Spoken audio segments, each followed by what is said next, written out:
iniciar con la conferencia, porque como tenemos el tiempo contado, para aprovechar que tenemos aquí el honor de contar con la presencia del doctor Ricardo Tapia, para que no tengamos que reducir el tiempo. Solo tenemos una hora, entonces vamos a dar inicio, ¿no?, a la conferencia.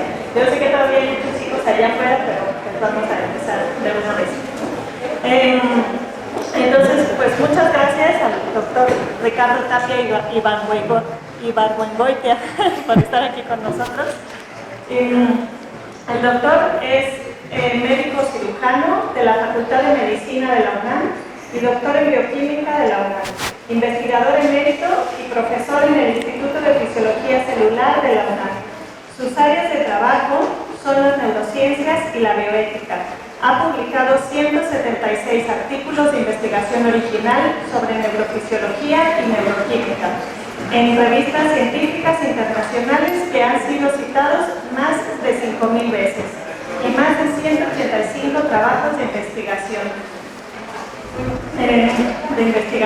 de docencia, bioética y divulgación de la ciencia en periódicos y revistas nacionales, así como 6 libros. Ha dirigido 28 tesis de licenciatura, 20 de maestría y 18 de doctorado. Ha impartido numerosos cursos de licenciatura y posgrado en la UNAM y en otras universidades de México, así como en diversos países de América Latina como Argentina, Brasil, Honduras, Uruguay y Venezuela. Las principales distinciones que se le han otorgado son el Premio de Ciencias Naturales de la Academia Mexicana de las Ciencias en 1976, Premio UNAM en Investigación en Ciencias Naturales en 1975, Investigador Nacional nivel 3 desde 1984 y emérito desde el 2000. Premio Nacional de Ciencias y Artes en el 2002 y el Premio Ciudad Capital Eberto Castillo en el 2011. Ha sido conferencista magistral y profesor de numerosos cursos, congresos y simposios en México y en muchos países de América y el resto del mundo. Miembro de varias sociedades científicas, entre ellas la International Society of Neurochemistry, la American Society of Neurochemistry, en la Society of Neuroscience, la Academia Nacional de Medicina, la Academia Mexicana de Ciencias, el Consejo Consultivo de Ciencias de la Presidencia de la República y el Consejo de Bioética. Es miembro de numerosas comisiones dictaminadoras, jurados de premios y comités evaluadores de proyectos en la UNAM y en otras universidades de México y el extranjero. Pues, bienvenido, doctor, y muchas gracias.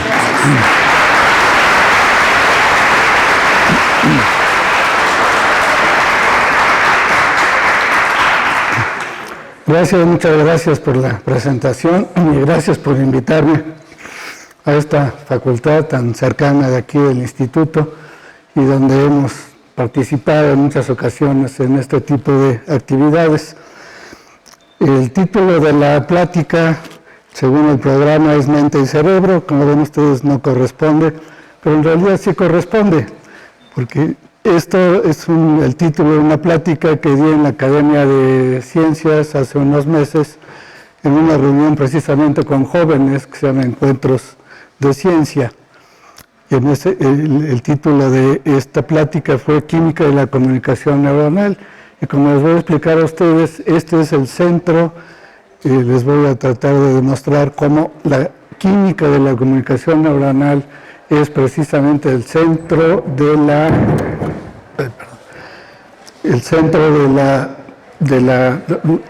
la clave del funcionamiento cerebral y que puede explicar extrapolado qué es la función mental. Y empiezo con la conclusión de la plática. La mente es un sistema químico capaz de pensar. Las neurociencias, no cabe duda que es la disciplina más importante del siglo XXI, porque es la última frontera del conocimiento. Así como quizá la genética molecular fue en los aspectos básicos de la biología, lo más importante del siglo pasado, yo creo que este siglo XXI son las neurociencias lo que determinará muchísimos aspectos de la vida en las sociedades. ¿Por qué? Pues porque es la última frontera del conocimiento, porque es la mente estudiándose a sí misma. Es la conciencia analizando justamente los mecanismos biológicos de la conciencia. Y esto ocurre pues en el cerebro humano, que está aquí.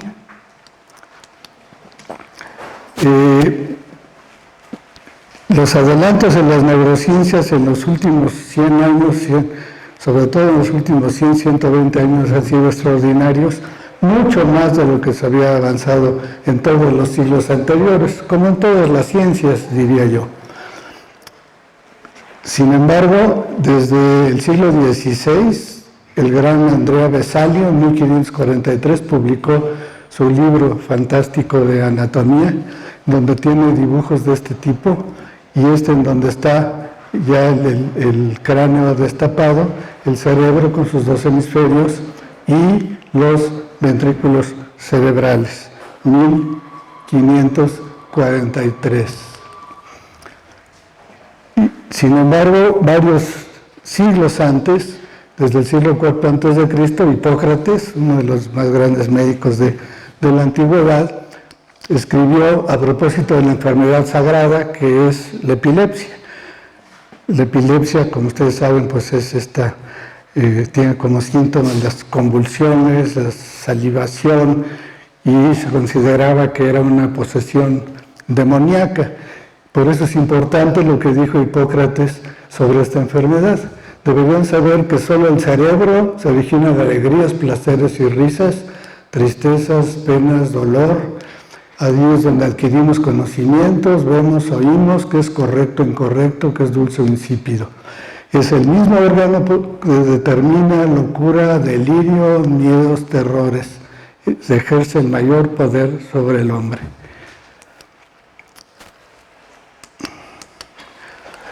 Muchos siglos después, en 1872, Claude Bernard fue uno de los más grandes fisiólogos francés que fue el que describió por primera vez la homeostasis o el equilibrio del medio interno, y también escribió sobre el cerebro. Y vean ustedes lo que escribió en un libro que se llama De las funciones del cerebro en 1872.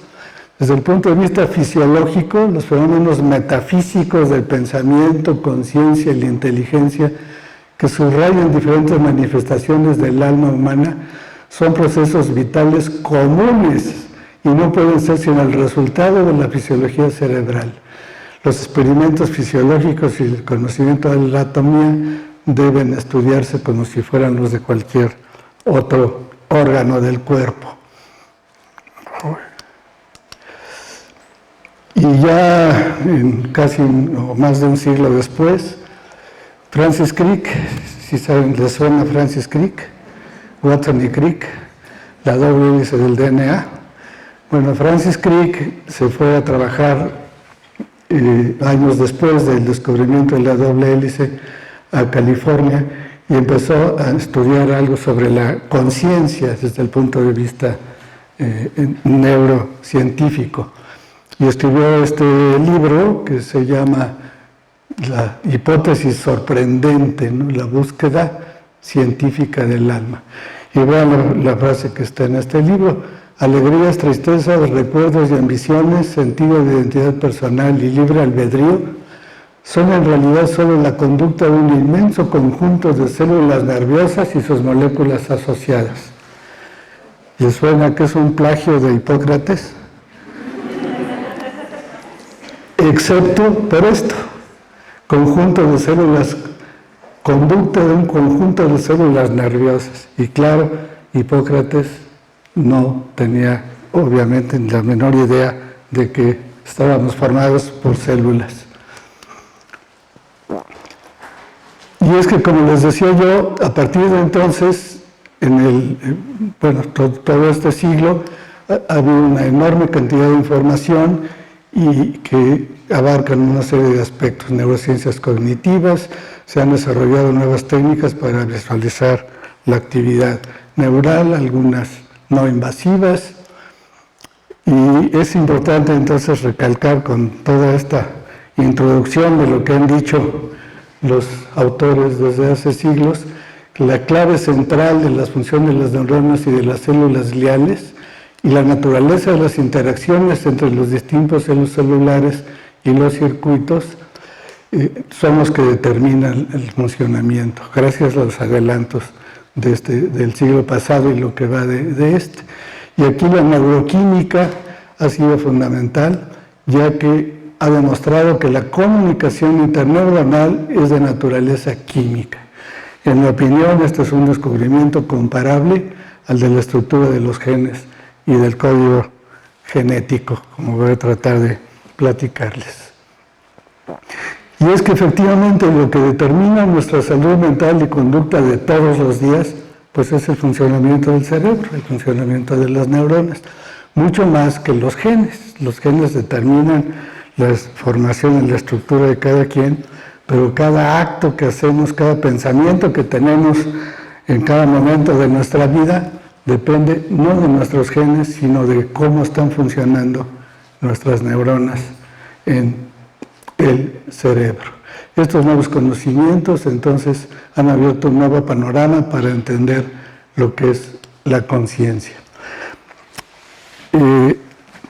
Si vemos cómo se ha organizado el sistema nervioso central en invertebrados, pues vemos que en los animales invertebrados como la lombriz de tierra, este tipo de animales, pues no había cerebro propiamente, sino una serie de cadenas de neuronas que conforme fue avanzando los distintos tipos de especies, fueron concentrándose los grupos de neuronas cada vez más, de pasar de cadenas separadas por fibras nada más, hasta compuestos ya mucho más, organizaciones mucho más elaboradas, centralizadas.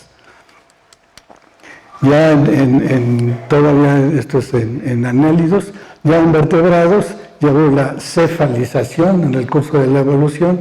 Entonces todos los grupos de neuronas que antes estaban, repito, nada más como cadenitas unidas entre sí, ahora sí ya están estructurándose, formando distintas estructuras hasta que llegamos a lo que es el cerebro, el encéfalo, que lo que caracteriza pues al sistema nervioso central de los mamíferos.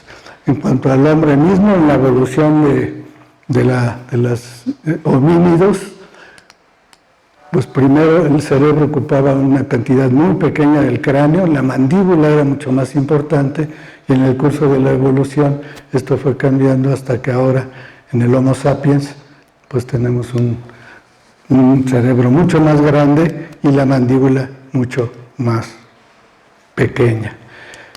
Esto ha coincidido con el desarrollo de la capacidad motriz de las manos, que tenemos mucho más capacidad motriz que los homínidos o los ancestros en la evolución. Y ya todos los mamíferos pues tenemos un cerebro extraordinariamente parecido. Como ustedes saben, ya la evolución de las especies desde hace muchos años ya no es una teoría, es un hecho absolutamente demostrado. Y bastaría con ver estas imágenes para confirmarlo. Este es el ratón. Estas son fotografías reales, pues es la misma escala. La rata, el conejo. Aquí está el hombre. Vean ustedes a la jirafa, tiene un cerebro muy grande. El macaco, el león. Todos tienen los dos grandes hemisferios y el cerebelo. Si hacemos un corte coronal, ven ustedes, aquí está el chimpancé, el león africano, la cebra, este es un tipo de delfín, y vean ustedes que la corteza cerebral aunque todos tienen en general la misma estructura, los dos hemisferios cerebrales divididos por un gran surco, una estructura que conecta a los dos hemisferios, el llamado cuerpo calloso. Es decir, tenemos dos hemisferios cerebrales, pero realmente un solo cerebro, porque esto los mantiene comunicados, a pesar de que se habla mucho del cerebro derecho, emocional, y el izquierdo más matemático, pero en realidad tenemos un solo cerebro. Bueno, este es el chimpancé. Por cierto, el chimpancé, les recuerdo que genéticamente somos 98.6% iguales, el chimpancé y el humano. Y vean ustedes que efectivamente el chimpancé tiene una corteza cerebral bastante desarrollada. Sin embargo, en comparación con el humano, pues en ningún caso, esto es un corte, entonces habría que ver esto extendido, desde luego en segunda dimensión y en tercera dimensión, para entender cómo es mucho mayor la extensión de la corteza cerebral. Insisto en esto porque todos los otros núcleos del cerebro, que aquí no se ven porque depende de por dónde pasa el corte, pues son comunes, prácticamente son iguales en casi todos los organismos. Inclusive el ratón, aquí está el ratón, vean.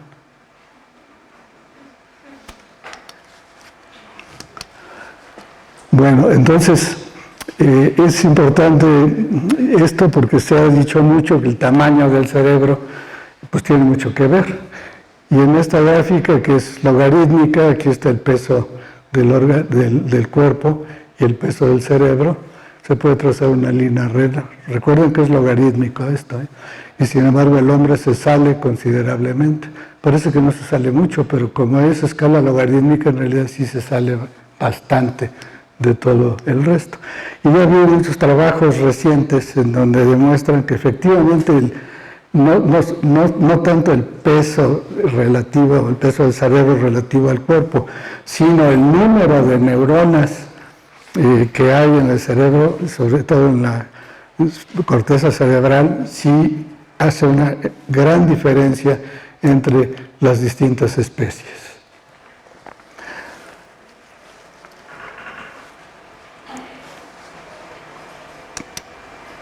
Pero a ver cómo lo hace el cerebro para ver lo que pasa a su alrededor. Un cerebro aislado, pues no puede ver, no puede sentir, no puede nada. Entonces el cerebro está localizado obviamente en el cráneo, pero toda la información que recibe es de los nervios periféricos. Por eso se habla del sistema nervioso central, que es el cerebro y la médula espinal, y los nervios periféricos.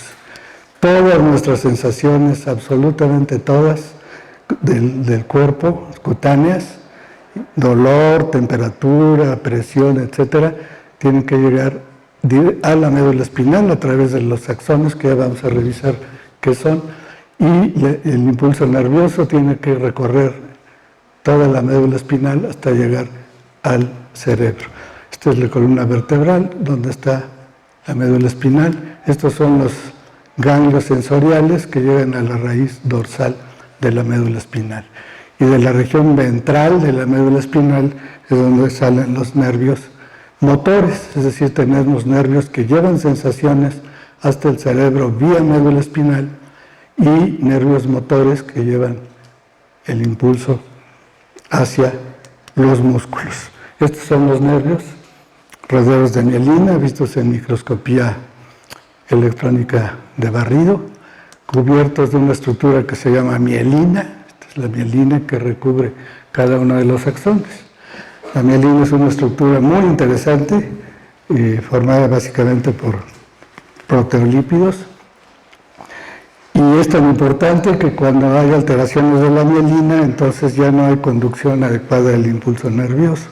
Esto es lo que sucede en la enfermedad que se llama esclerosis múltiple, en donde hay anticuerpos dirigidos contra las proteínas de la mielina, y entonces las consecuencias pues son muy serias para el funcionamiento del sistema nervioso central y periférico. Así se ven en corte también en microscopía electrónica de barrido el conjunto de los nervios que llevan los axones mielinizados. Entonces tenemos ya esto viendo más en detalle las células que componen cada uno de los dos grandes sistemas, el central y el periférico.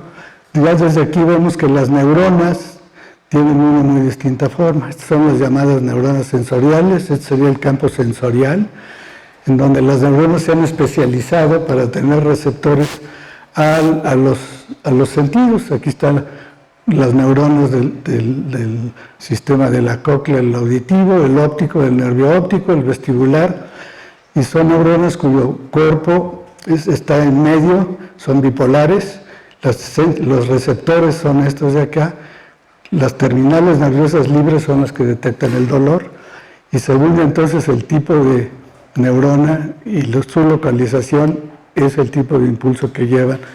Por eso la luz en la retina, el nervio óptico, el sonido, el vestíbulo, el sistema vestibular, que es el equilibrio, etc. Y todo esto entonces llega primero a la médula espinal y luego a lo que podríamos considerar por lo pronto una caja negra, que es el cerebro, con alrededor de 100.000 millones de neuronas de distintas formas, y lo que hace el cerebro pues es recibir toda la información, procesarla, integrarla y decidir qué hacer con esa información. Y dentro de este camino es el pensar, las funciones mentales. Y esto sucede pues aquí adentro. Y luego el gran punto importante de esta diapositiva, ligada con la anterior, es que cómo le hace entonces este cerebro para expresarse. Como decía hace un momento, un cerebro aislado pues puede pensar muchas cosas, pero no puede para expresar, sentir nada, porque no tiene cómo recibir impulsos,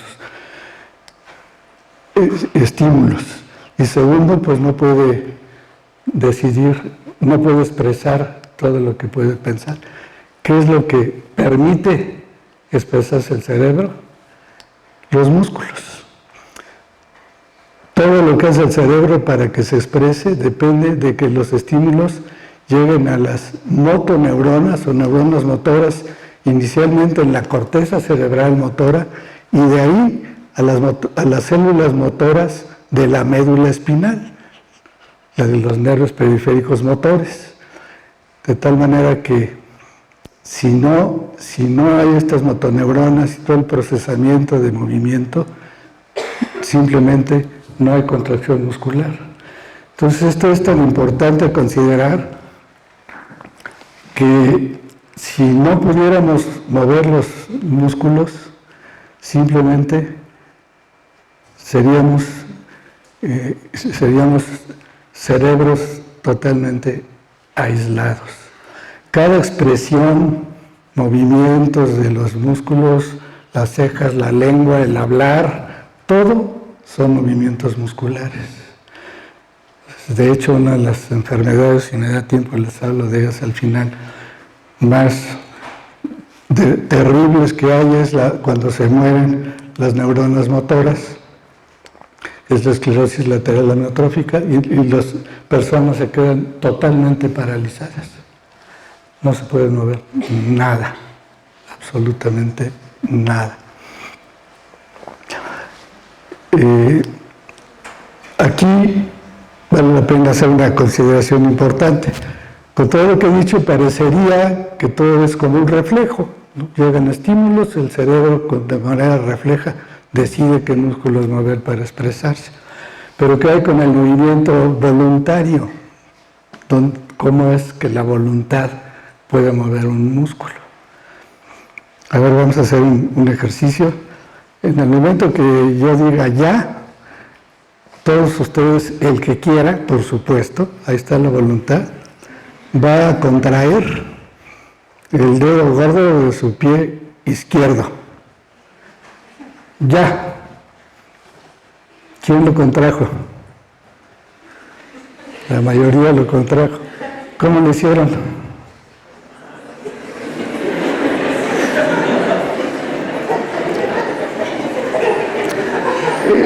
Este es el punto en donde las neurociencias todavía estamos muy atrasados. Fue un movimiento voluntario, un ejercicio de libre albedrío, Pero ¿cómo es que surgió el estímulo? Desde la corteza motora, que es donde están las neuronas motoras. Esas neuronas motoras tuvieron que comunicarse con otras neuronas que están ya más en la base del cerebro y finalmente hacia las neuronas motoras que están en la región lumbar de la médula espinal, de los cuales surge el nervio ciático, que es lo que les sirvió a ustedes ahorita para mover su dedo. Pero lo hicieron no como un reflejo, sino porque los que decidieron hacerlo, lo pudieron hacer, y los que no, dijeron no, y no lo hice. Ese es uno de los grandes misterios todavía de las neurociencias, ¿no? Pero bueno, pero sí ya sabemos de muchas otras cosas. Bueno, fíjense también que hay una pequeña neurona, de la neurohipófisis, es la que comunica el hipotálamo con la hipófisis posterior, la neurohipófisis. Bueno, esto controla, como ustedes recuerdan seguramente, que es la glándula hipófisis, la glándula que está ahí en la base del cerebro, colgada, y esta es la que controla las hormonas tróficas, que a su vez controlan a todas las glándulas endocrinas, la tiroides, la suprarrenal, las glándulas sexuales, etc. Esto quiere decir que el cerebro también controla las hormonas. Por eso el cerebro es el gran órgano maestro, como decía Claude Bernard en su párrafo anterior, porque no solamente controla movimientos, sensaciones, pero además de todo, pues el cerebro humano piensa y crea y hace cosas, es para lo cual necesita los músculos. Para escribir, imagínense el mejor escritor que se les ocurra, el que más les guste, pues si no hubiera podido escribir porque no tuviera músculos, pues toda su gran obra no existiría, a pesar de que estuviera creada en el cerebro. Bueno, ¿cómo le hacen entonces las neuronas para su estructura?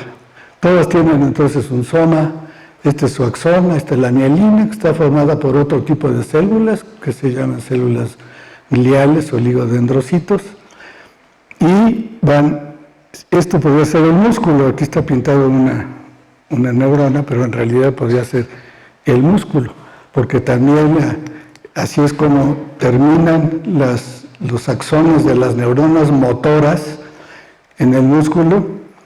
Su dedo, los músculos de su pie que movieron su dedo, fue porque hay las terminales sobre los músculos que mueven ese dedo están llegando justamente ahí a esos músculos.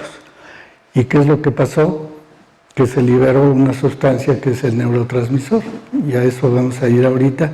El neurotransmisor, los neurotransmisores, es la parte química del cerebro, y toda la función, toda la comunicación entre neurona y músculo y entre las neuronas entre sí depende de que haya neurotransmisores, que son como el nombre indica, son los mensajeros de la comunicación entre las neuronas. Y fíjense que aquí en este aumento de lo que sería el cuadrito la terminal, hay un espacio aquí. Ahorita lo vamos a ver en microscopía en la vida real. Este espacio es tremendamente importante porque el impulso nervioso, ustedes saben que es eléctrico, ¿no? El potencial de acción, del cual, por cierto, ya sabemos toda la biofísica de la transmisión, de la conducción del impulso nervioso a lo largo de los nervios, ya la sabemos muy bien, en mucho detalle, porque depende de que se abran. Son proteínas que están en la membrana del axón y que se abren, son canales, y que se abren porque son sensibles al voltaje, la diferencia de voltaje de la membrana, y entonces se abre primero un canal de sodio, esto despolariza la membrana, y luego se abre un canal de potasio que cierra la despolarización, y esto se va conduciendo. Y se va conduciendo sobre todo en los llamados nodos de Ranvier entre las distintas vainas de mielina, por eso la mielina es importante. porque facilita la conducción del impulso nervioso. Todos estos, como muchas de las cosas que les voy a platicar, estos descubrimientos pues han dado origen a los premios Nobel, ¿no? Todos los autores, Hodgkin y Huxley, entre otros, fueron los que primero descubrieron toda la biofísica de la conducción. Claro que son premios Nobel todos ellos, ¿no? Pero resulta que este impulso nervioso, cuando llega aquí al final de los botoncitos estos, ya no pasa. Es demasiado grande el espacio. Es como cuando ustedes, si yo ahorita corto el cable aquí del micrófono, por más que lo juntes, si no hay contacto físico, pues no pasa. Ya no estaríamos oyendo el sonido, o una lámpara que se le corta el cable. Entonces, ¿cómo es que la neurona entonces se comunica hacia la siguiente neurona? Esa es la clave de la comunicación y a eso voy a ir ya en más detalle. Pero antes, pues revisemos los circuitos neuronales. Estos todas son neuronas que están en el cerebro. Es una neurona bellísima del cerebelo, son neuronas de la corteza cerebral, es una neurona de la retina, y estas son las neuronas sensoriales que les había pasado en la diapositiva anterior, que detectan específicamente cierto tipo de estímulos: tacto, temperatura, sonido, luz, los fotorreceptores. Vean la belleza de las neuronas.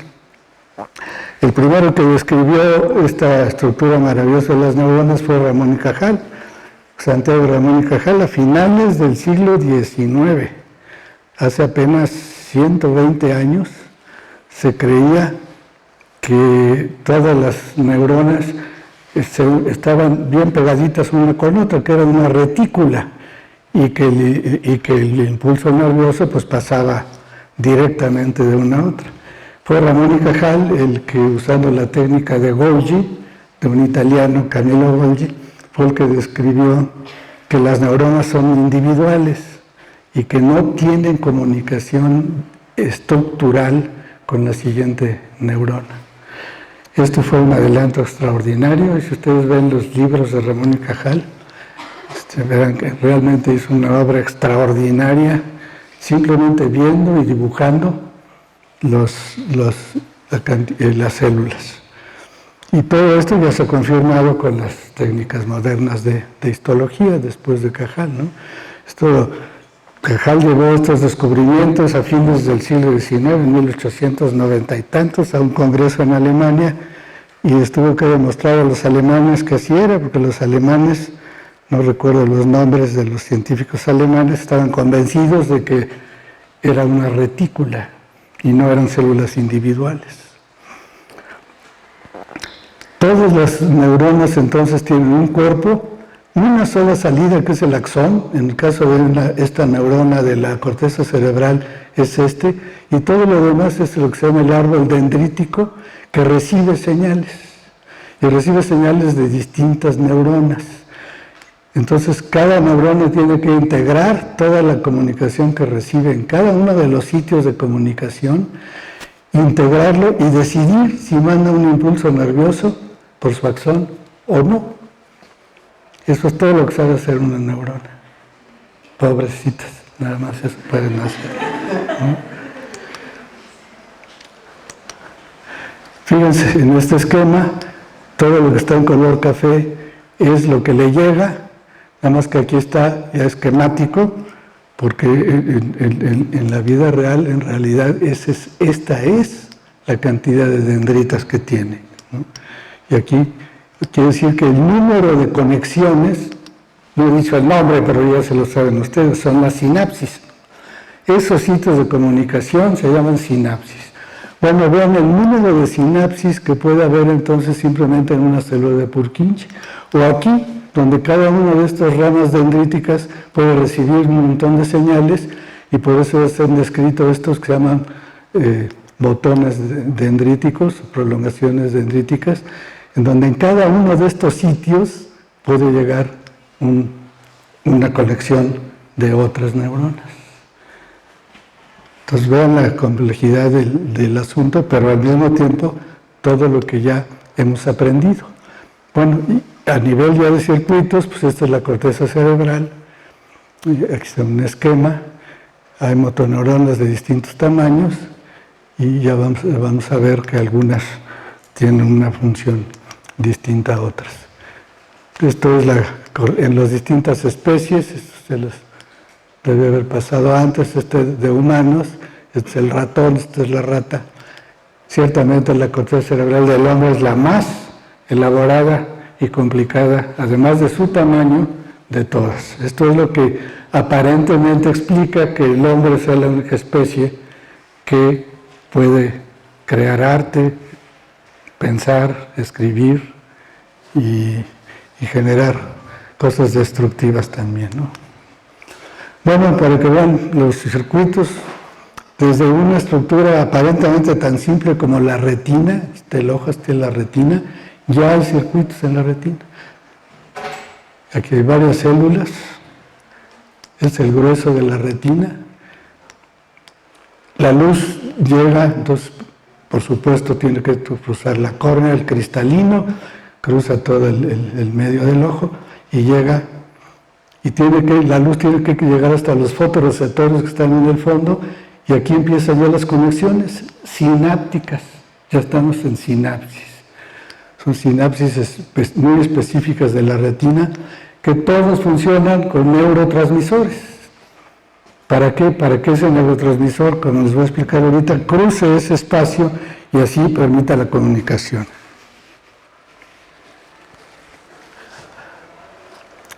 Entonces, así es como se procesa la luz, fíjense. Y de aquí ya de estas neuronas, que son, por cierto, las primeras que tocan la luz, pero estas no detectan nada, sino solo los fotorreceptores que están hasta atrás, de aquí sus axones ya forman el nervio óptico, que a su vez entonces hace contacto con ciertas estructuras del interior del cerebro y finalmente llega hasta la corteza visual, que está en la región occipital. Ese es el cerebelo, ya se conocen muy bien sus circuitos. Esta es la célula de Purkinje, tan hermosa que ya les mostré, como solamente hay contacto con ciertas sinapsis, con ciertas neuronas, perdón. Por ejemplo, esta célula que se llama canasta solamente hace contacto con 7 u 8 neuronas que son de Purkinje, nada más. Entonces, fíjense, la célula de Purkinje recibe señales de distintos tipos celulares, ¿no? Esta es una neurona ahí en el fondo. Ahí se ven los botoncitos sinápticos en microscopía óptica. Aquí está el esquema, este es el origen del axón. Vean la cantidad de fibras que están llegando de conexiones. Una sola salida, el axón con su mielina. Y vean entonces la cantidad de contactos sinápticos que recibe cada una de nuestras 100.000 millones de neuronas. Además con distinta topografía, según la forma del árbol dendrítico, como les mostré. Bueno, en esta fotografía de microscopía electrónica de barrido, como se ven muy claramente los botoncitos. Claro que está cortada para hacer la preparación, para ver en microscopía, pues no se ven las fibras, pero sí los botoncitos, porque se coló un glóbulo rojo. Un esquema de esto pues está aquí, pero esta es fotografía real de microscopía de barrido. Y esta es una reconstrucción que se hizo a base de microscopías electrónicas de barrido. Vean, prácticamente no hay un solo lugarcito de la neurona donde no esté recibiendo un contacto sináptico, que además puede haber algunos de tamaño más grande de otros. Generalmente las ramas principales de las dendritas son más gruesos que el axón. El axón es delgado. Esta es la sinapsis vista en microscopía electrónica de transmisión, no de barrido. Como ustedes saben, pues la diferencia es que aquí sí hay un corte. Y vean el espacio sináptico, este que estaba en el dibujito que les pasé antes, pues es este espacio. Bueno, este pequeño espacio es lo suficientemente grande, como decía yo, para que el impulso nervioso, aquí cabe la mielina, así se ve la mielina en microscopía electrónica. Y ven en el esquema cómo aquí está el espacio. Entonces, este impulso biofísico que ya les mostré de los canales, que es eléctrico, no pasa. Este espacio mide alrededor de 20 nanómetros. 20 nanómetros es 20 milésimas de micra. Bueno, es suficientemente grande. Le hubiera encantado a Ramón y Cajal tener microscopía electrónica para ver esto, porque él no pudo ver, él simplemente dijo, las neuronas no están comunicando estructuralmente, físicamente una con otra, pero no podía ver esto. Para eso se necesitó la microscopía electrónica por el tamaño. Un tamaño promedio de este botón sináptico es de 1 micra. En microscopía óptica es imposible verlo, y mucho menos a este detalle. Y vean que está lleno de vesiculitas y estructuras, engrosamientos aquí muy interesantes en la membrana, en ambas membranas. Esto ya es el soma de la siguiente neurona. Si esto mide 1 micra y una neurona promedio mide 10 micras, pues aquí el cuerpo de de esta neurona, si lo vemos completo, pues se iría más abajo del piso de la tarima. Este es el aumento que da la microscopía electrónica. Bueno, pues a raíz del conocimiento, decía yo hace rato, que el descubrimiento de la transmisión sináptica química ha sido uno de los más grandes descubrimientos. ¿Por qué? Pues porque ahora ya sabemos que es justamente la estructura química de los compuestos que funcionan de puente para que se comuniquen las neuronas, es lo que determina esa comunicación y por lo tanto cómo funcionan los circuitos que les mostré estructuralmente. Y les voy a dar muchos datos que apoyan pues la idea de que si esto le pasa algo, son las enfermedades y son las alteraciones. Bueno, eso, en un momento entramos a eso, pero déjenme entonces, se pasa el tiempo muy rápido. Vean ustedes lo que ya sabemos a raíz de multitud de estudios de laboratorios de todo el mundo. Estas vesiculitas que veíamos en la diapositiva anterior, serán vesículas sinápticas, son las que almacenan el neurotransmisor. El neurotransmisor se sintetiza bioquímicamente por enzimas, claro, todo lo que pasa en las células depende de las enzimas. Ustedes que están en bioquímica, pues ya se lo deben saber eso muy bien. Las enzimas es el material, las proteínas fundamentales de la vida de todas las células. Las enzimas sintetizan el neurotransmisor, el cual es almacenado en las vesículas, y cuando llega el impulso nervioso se abre un canal de calcio iónico, y el calcio llevó muchos años de estudio en muchos laboratorios del mundo, entre ellos el de nuestro compatriota Ricardo Miledi, que después estuvo aquí trabajando en sus últimos años en el Instituto de Neurobiología en Querétaro, de la UNAM. Él hizo mucho para estudiar esto de la liberación. Llega la corriente eléctrica, esto abre un canal de calcio, parecido a los canales de sodio que llevan el impulso nervioso, pero específicos para calcio. Y este calcio iónico ya sabemos que juega un papel importantísimo en la fusión de la membrana de la vesícula con la membrana presináptica, postsináptica. Se libera el neurotransmisor. ¿Y qué pasa con él? Pues que hay los receptores, que son proteínas ya muy bien conocidas en casi todos los casos, de proteínas que se llaman receptores, que reconocen, así como una enzima reconoce a su sustrato para convertirlo en los productos, en este caso los receptores estructuralmente reconocen al neurotransmisor y son canales también, y entonces se abren, como son canales, al reconocer al neurotransmisor se abre el canal que es específico para ciertos iones dependiendo del neurotransmisor y del receptor sobre todo. Entonces, si el ion que entra es un ion sodio, Entonces esto significará excitación porque se va a despolarizar, así como en la conducción del impulso entra el sodio y eso se pierde la polaridad de la membrana y permite el paso. Si entra el sodio, esto despolariza la membrana y puede disparar la neurona. Pero ahora ya sabemos que además hay otro tipo de receptores que no son canales, sino que señalan a una serie de enzimas, modifican una serie de actividad enzimática del interior de la neurona.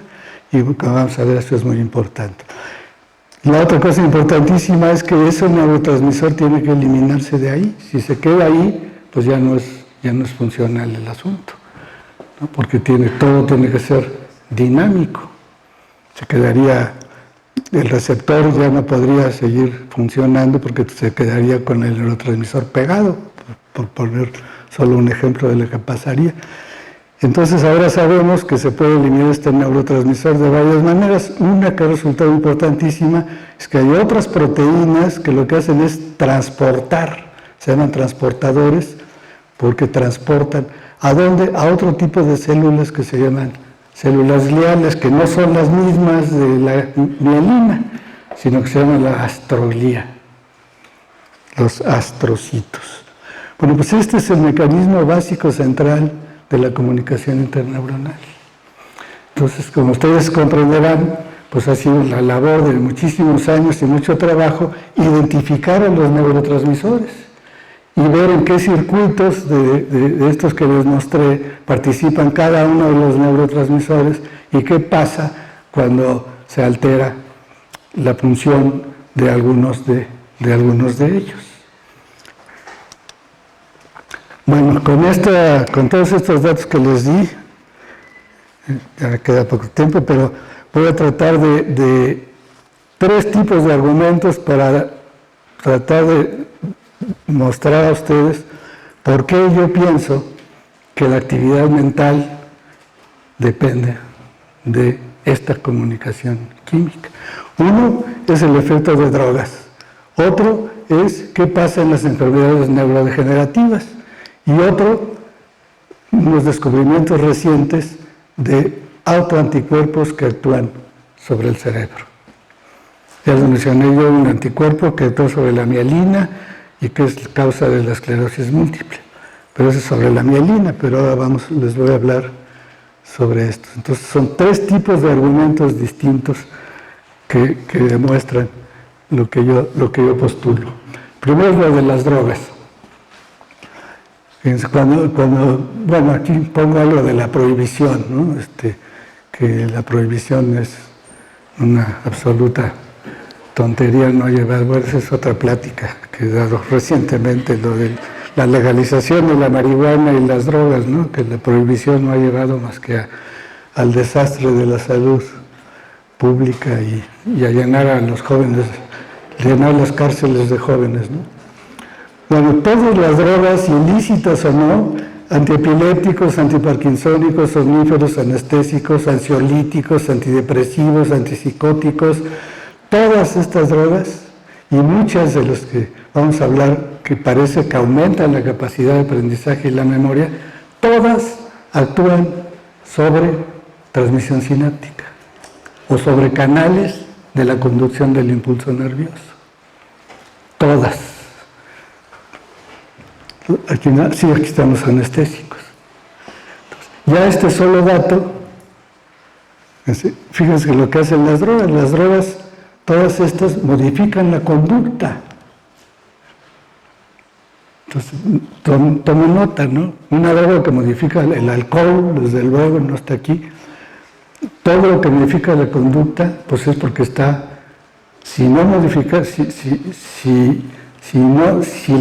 modificar la transmisión sináptica o los canales no tuviera que ver con la conducta, pues entonces no ocurriría esto. Por eso es un argumento, yo digo, de que el efecto de las drogas es precisamente una prueba de que la conducta y por lo tanto la función mental, pues depende de la comunicación interneuronal. Bien, este es un neurotransmisor ácido glutámico. El glutamato es un neurotransmisor ya muy bien identificado. Y fíjense lo que puede pasar con una droga que actúa. Uno puede aumentar, puede ser otro neurotransmisor. Le pongo aquí el ejemplo del glutamato, que tiene funciones importantísimas en muchas regiones del cerebro. Liberación. Luego, comunicación con un receptor, con otro tipo de receptor, porque hay varios tipos de receptores. Luego, si actúa sobre los receptores llamados metabotrópicos, entonces puede afectar la modulación, lo que yo les mencionaba, de los receptores que afectan la señalización. Y finalmente esta señalización que fosforila ciertas sustancias y esta fosforilación a su vez activa ciertas enzimas y puede afectar la expresión de genes. Entonces fíjense, neurotransmisión afectando función de genes. De hecho, esta es una de las hipótesis de la memoria del aprendizaje, porque si de pronto sucede esto con este neurotransmisor, se expresa un gene y este gene, la expresión del gene es un receptor, es la proteína, el receptor, entonces aumenta la cantidad de receptor. Entonces hace un ciclo que refuerza la función de esta sinapsis. Y hay muchos casos, ¿no? Y es otro sitio en donde pueden actuar las drogas. Entonces, sobre esta base se han encontrado muchas drogas que sí, aparentemente funcionan para facilitar la memoria y el aprendizaje. Y desde luego, pues se ha pensado usarlas para la enfermedad de Alzheimer, en donde lo que se pierde, pues es básicamente la memoria. Nada más que en la enfermedad de Alzheimer se mueven las neuronas y pues una neurona muerta pues difícilmente puede comunicarse aunque lleguen todas las drogas que actúan sobre ese receptor. Más bien ahí se está pensando en las células madre, las células troncales, ¿no? Toda la historia de las células troncales como terapia, ¿no?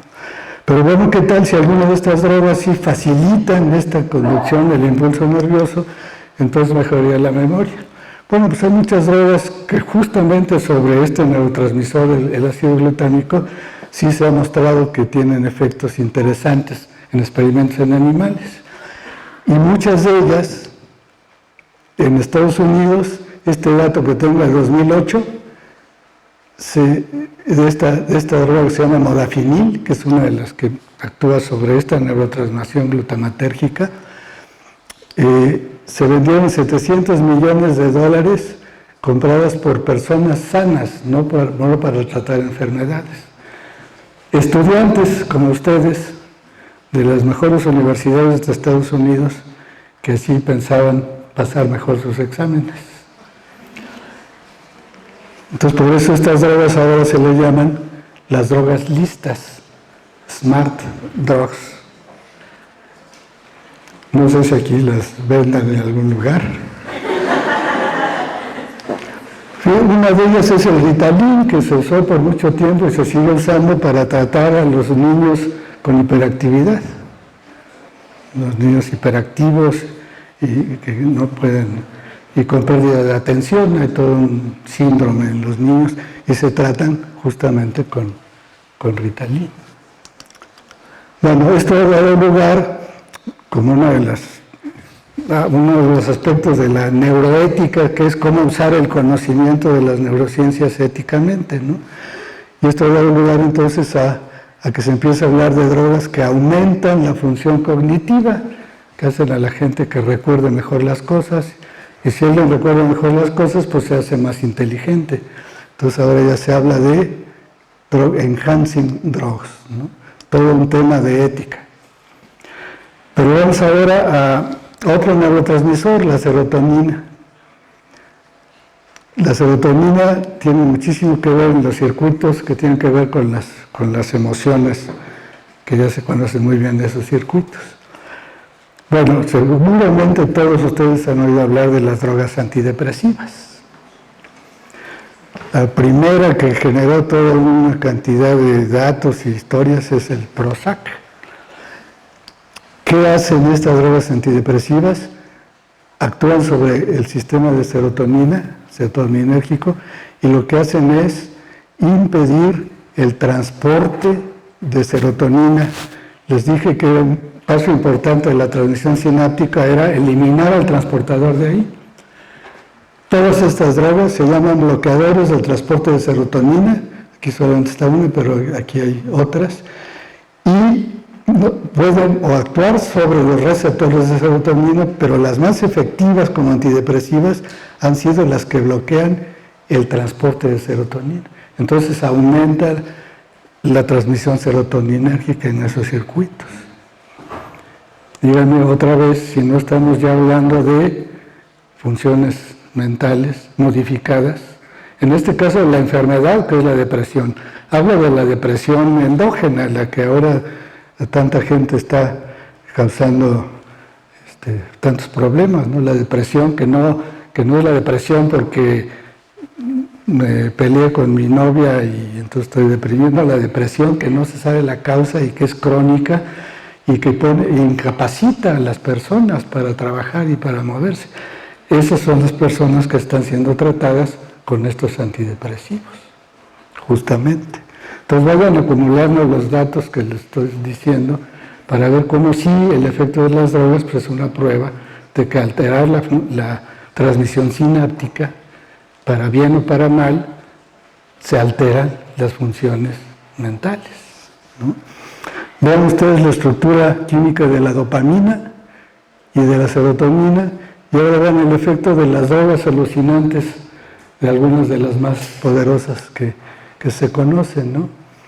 Esta es la anfetamina. Fíjense, la anfetamina y la dopamina, le faltan los dos oxidrilos, tiene un metilo, por ahí anda la metanfetamina, que es el cristal. ¿Vieron ustedes la serie Breaking Bad? Bueno, pues esta es la anfetamina, y derivados de la anfetamina son las que es el cristal, y el MDMA también es otro derivado de la anfetamina. ¿Cómo actúan? Pues actúan sobre las neuronas que funcionan con dopamina. ¿Y por qué? Pues porque el receptor se confunde, que es tan parecido químicamente, pues que el receptor se confunde. Acepta la anfetamina, entonces se sobreactúa, por decirlo así, esa sinapsis. Y ven ustedes a la psilocibina, ¿saben? ¿Les suena psilocibina? Es la droga más activa de los hongos alucinantes de Oaxaca. Aquellos, yo creo que ustedes no habían nacido. Cuando en Huautla de Jiménez se encontró una sacerdotisa que hacía ceremonias con los hongos alucinógenos de Oaxaca.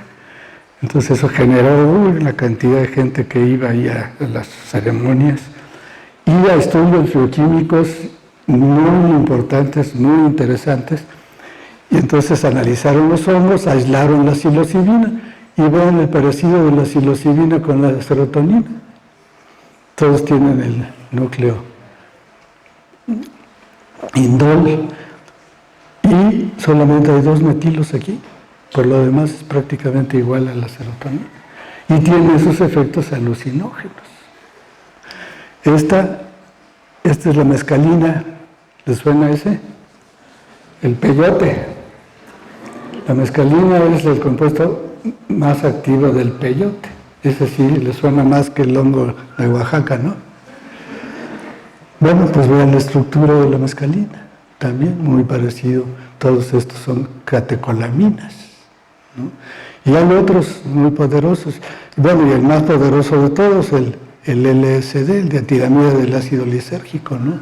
Que también tiene una parte aquí que tiene el núcleo indol. Bueno, entonces, esto es el manejo de las drogas, pero mi punto es nada más, pues, mostrarles que sí, las drogas que actúan sobre distintos tipos de sinapsis modifican la conducta. Bueno, pues, y el pensamiento y las emociones. El alcohol, la droga que más usada, que modifica la conducta, actúa sobre receptores. de un neurotransmisor muy querido mío, porque toda mi vida he trabajado con él, el GABA, el ácido gamma-aminobutírico. Bueno, entonces, ahora podemos modificar la conducta, podemos hacer mejor a la gente con estas drogas, más felices. Cuando salió el Prozac se decía que era la droga de la felicidad, porque una gente que no estaba en depresión porque tomaba Prozac se sentía mejor. Y luego está lo del dopaje, ¿no? ¿Qué es el dopaje en los deportistas? Pues tratar de hacer las cosas mejor. Hay todo un asunto de ética también, ¿no? Bueno, antes de pasar ya a la última parte, que es la de los autoanticuerpos contra receptores, se están ahora desarrollando en los últimos años muchas técnicas para identificar cada una de las neuronas, es el cerebro del ratón, con técnicas que quitan los lípidos y con sustancias que identifican las proteínas, que identifican a su vez a los distintos neurotransmisores, que son las enzimas que los sintetizan, por ejemplo, o los receptores. Como todas son proteínas, podemos usar ahora anticuerpos contra esas proteínas que a su vez se ligan con otros anticuerpos que fluorescen, que tienen pegados químicamente un marcador fluorescente. Entonces ya se están haciendo estudios de este tipo para localizar a todos los circuitos. Y cuando era el presidente Obama, en 2012, apoyó una cosa que se llama el Brain Activity Map Project. Se trata de ver todas las conexiones, pero a nivel químico de neurotransmisores, no nada más a nivel estructural, ¿no? Sino qué sustancias son. Y hace 2 meses salió en el Scientific American este artículo que se llama Cómo la materia se convierte en mente, donde ahí los autores de este artículo están estudiando a nivel de cerebro humano y han localizado ya una serie de circuitos que usan distintos neurotransmisores y les llaman los nodos de conexiones. Todos estos estudios pues son todavía de trabajo, todos ellos, de ninguna manera se ha llegado a nada concluyente.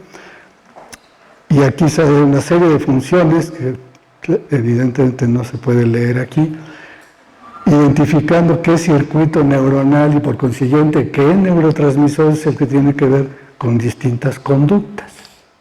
Esto es lo último que se está haciendo desde este punto de vista integral, ¿no?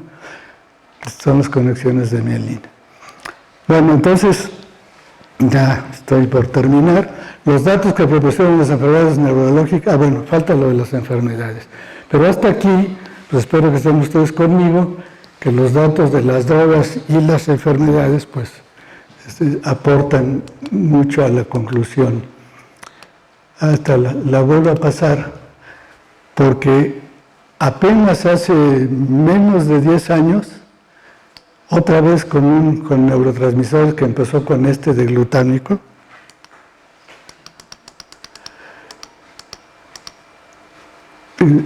se encontró una paciente que estaba con todos los síntomas de esquizofrenia y además tenía ciertos tipos de epilepsia, y los neurólogos estaban desesperados porque no había un diagnóstico. Pasó por neurólogos, pasó por psiquiatras, pasó por todo tipo de especialidades médicas y nadie sabía qué tenía.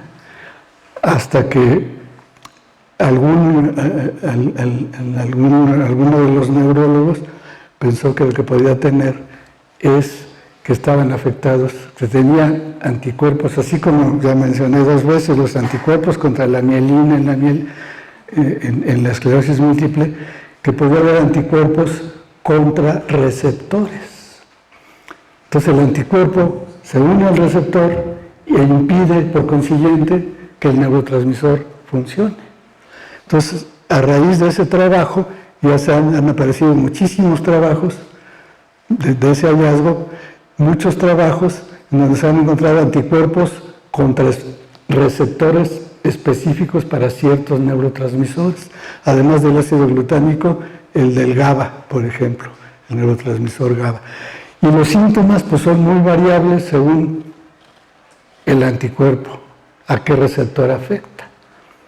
Entonces, y esto es lo que se ve en la modificación de los receptores en trabajos, en cortes estos de resonancia magnética. Y esto es lo que se piensa ahora, que el anticuerpo entonces bloquea el receptor, entonces deja de funcionar la sinapsis. El autoanticuerpo bloquea el receptor, ya no puede funcionar la sinapsis. ¿Y qué pasa? Pues genera la enfermedad. Vean ustedes si no depende de la sinapsis. Las funciones. Bueno,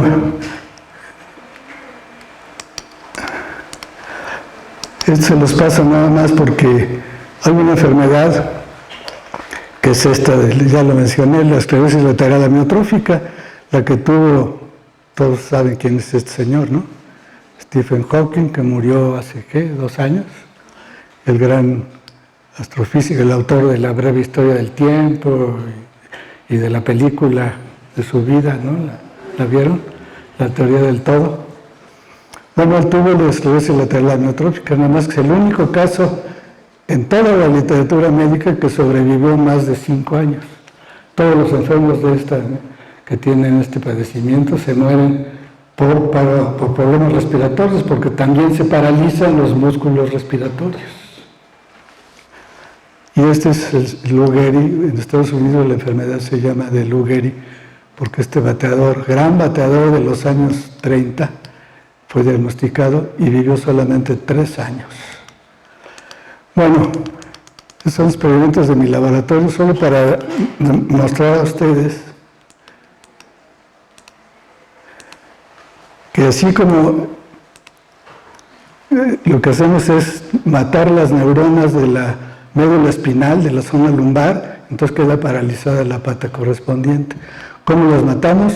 No puedo entrar en detalles, ya me pasé muchísimo del tiempo, pero ya sabemos cómo matar a las neuronas por sobreexcitación, un mecanismo que se llama excitotoxicidad. Bueno, pero demostramos entonces que en la médula espinal de la rata ya no hay las neuronas, las motoneuronas. ¿Se acuerdan de lo que les dije hace una hora de las motoneuronas? Las que movieron ustedes, las que echaron a andar cuando movieron su pie. Bueno, pues estas son las motoneuronas de la médula espinal. Estas ratas ya no tienen neuronas, ya las matamos en nuestro experimento y la rata queda paralizada. Vean ustedes cómo se ve en microscopía electrónica una neurona sana, una neurona sana y una neurona muerta. Se ha perdido la estructura nuclear, está lleno de vesículas. Bueno, son las pruebas que hemos hecho. Pero ¿qué pasa en esa enfermedad? Pues que se mueren las neuronas. ¿Cuáles? Las que mueven los músculos. ¿Cuál es la consecuencia? Que ya no se pueden mover los músculos. Entonces la gente está paralizada. ¿Qué pasa en la enfermedad de Alzheimer? Pues que se mueren las neuronas de la corteza cerebral. El cerebro en la enfermedad de Alzheimer está muy reducido. Tiene las placas estas. La causa de la enfermedad, ya hay muchos datos de genética, pero la causa de la enfermedad, si se le puede llamar así, se mueren las neuronas básicamente de la corteza cerebral y del hipocampo que tienen que ver con la memoria. Se mueren. ¿Y qué pasa? Que se pierde la memoria. Y por consiguiente se pierde la inteligencia. Y por consiguiente ya la gente en un Alzheimer avanzado ya no sabe ni siquiera quién es. Bueno, vean ustedes, si esta es la edad en años y esta es la proporción de personas sin Alzheimer, a los 50 años es rarísimo el Alzheimer. A los 80 años, el 60% de las personas ya tiene Alzheimer. Si extrapolamos esto, por favor no lleguen nunca a los 115 años, porque tendrán Alzheimer. Y mi punto aquí es, neurona motora se muere, hay parálisis, porque los músculos no se pueden mover, se mueran neuronas de la corteza cerebral que tiene que ver con la memoria, pues no hay memoria y no hay inteligencia. Luego, sacan ustedes la conclusión. Vean ustedes la diferencia entre un cerebro normal y uno con Alzheimer. En un corte, vean la diferencia. Entonces, ¿se puede considerar que las neuronas que ha perdido son las de la mente, de la inteligencia? Pues yo digo que sí, porque ya no sabe quién es siquiera, ya no digas hacer alguna actividad mental, ¿no? Así como en la esclerosis lateral amiotrófica se pierden las neuronas que mueven los músculos, en el Alzheimer se pierden las neuronas que mueven la mente. Pues yo digo que sí. Por consiguiente, concluyo, y con esto termino. En alguna ocasión, en un seminario aquí mismo en la UNAM, yo encontré esta definición de qué es la vida. Es un sistema químico capaz de evolución darwiniana. Entonces, con todo lo que les he platicado ahorita, y claro, muchísimas cosas más, yo concluyo que la mente es un sistema químico capaz de pensar. Y si quieren ustedes preguntar algo o comentar, con mucho gusto. Muchas gracias.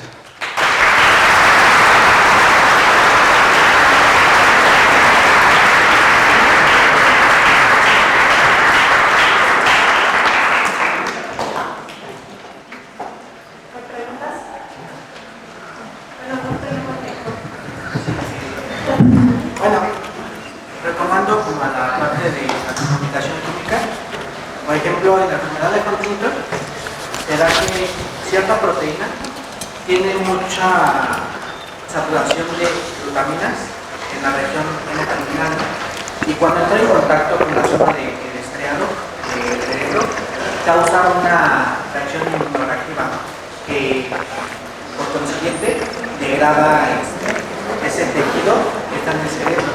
¿Sabe más o menos cuál es el efecto de que esta región con mucha vitamina toque la zona del estriado y se produzca como esa degradación excesiva de zonas del cerebro? Sí, ese es otro buen ejemplo que podría haber usado de por qué.